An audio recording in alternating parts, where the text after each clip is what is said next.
सुप्रभात विद्यार्थियों।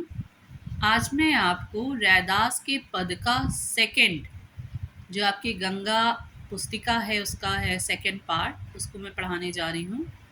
संदर्भ आपका सेम वैसे ही रहेगा और मैं आपको फिर से बता दे रही हूँ कि संदर्भ में आपको पुस्तक का नाम, पाठ का नाम और कवि का नाम लिखना होता है। तो जैसे इसका लिखेंगे तो लिखेंगे अध्यय पद हमारी पाठ्य पुस्तिका, जो भी पुस्तिका का नाम हो। जैसे मैंने ये गंगा से बनाया है तो अध्यय पद हमारी पाठ्य पुस्तिका गंगा के पाठ रैदास के पद से अवतरित है। इसके प्रणेता कविवर संत रैदास जी हैं। प्रसंग कि कविवर रैदास जी ने अध्यय पद में अपनी भक्ति का वर्णन ईश्वर के प्रति किया है, या ईश्वर के प्रति अपनी भक्ति का वर्णन किया है। भावार्थ: अध्यय पद में कविवर रैदास जी अपनी भक्ति का वर्णन करते हुए कहते हैं कि जो तुम तोरो राम मैं नहीं तोड़ू, कि हे श्री राम, हे ईश्वर, आप मुझसे अपना नाता रिश्ता तोड़ सकते हैं, लेकिन मैं कभी भी आपकी भक्ति को नहीं तोड़ सकता हूँ, नहीं छोड़ सकता हूँ। तुम सो तोरी, और अगर मैं आपसे रिश्ता नाता तोड़ लेता हूँ, कवन सौ जोरो, तो मैं किससे जोड़ पाऊंगा? मैं तो किसी के लिए हूँ ही नहीं, मैं केवल आपकी भक्ति करने के लिए ही बना हूँ।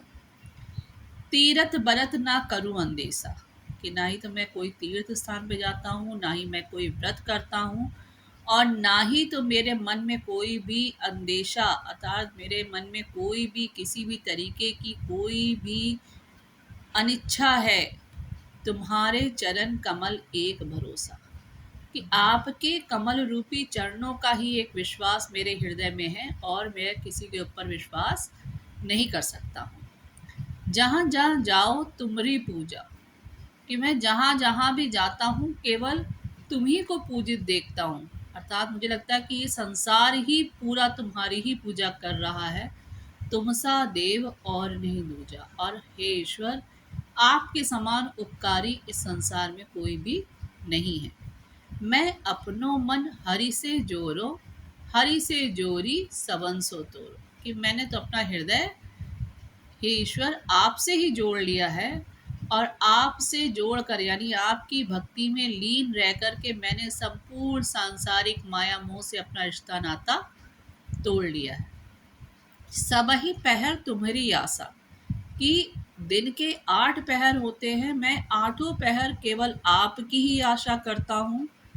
मन क्रम वचन कहे रैदासा, और ये मैं अपने मानसिक रूप से मैं कर्म भी करता हूँ तो आपकी भक्ति में ही करता हूँ। मैं कोई वचन बोलता हूँ, अर्थात मेरी वाणी से जो भी शब्द निकलते हैं वो भी आपकी भक्ति में ही डूबे रहते हैं।